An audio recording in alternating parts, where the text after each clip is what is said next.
เป็นหยังบ่เก็บความฮักจริงอ้ายมีเจ้ามอบหัวใจให้อ้ายฮักสุดชีวิตแต่มาวันนี้คือมีคนใหม่แทรกกลางเมื่อหากเขาลมยังบ่ถึงฟังฝันก็โยนทิ้งกัน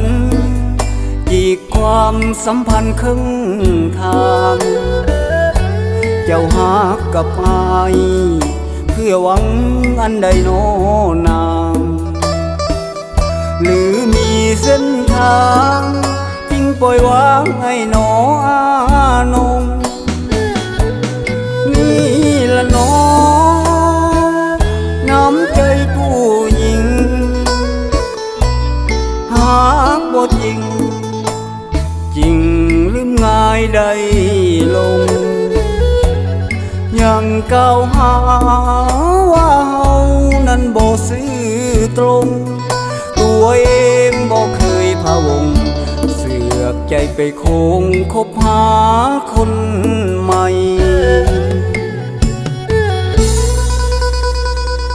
เอาหักมาให้ผัดเหยียบไม้ใส่ตุ่มยัดเคียดแต่ความขืนขมทับผมหาคำเว้าใส่นี่หรือผู้หญิงหากบ่จริงคือสัญญาใจอ้ายเจ็บแห้งหลายย้อนเสียใจคำน้องหลอกลวง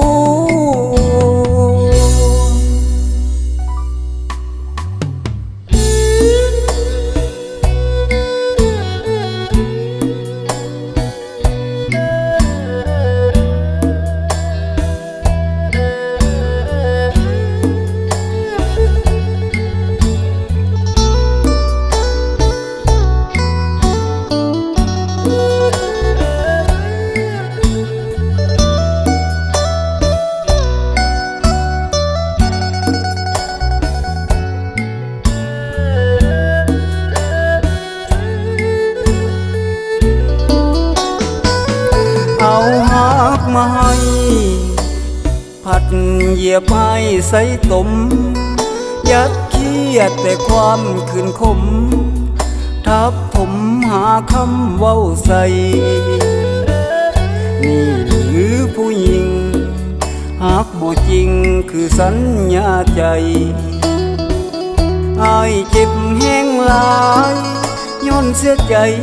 คำน้องหลอก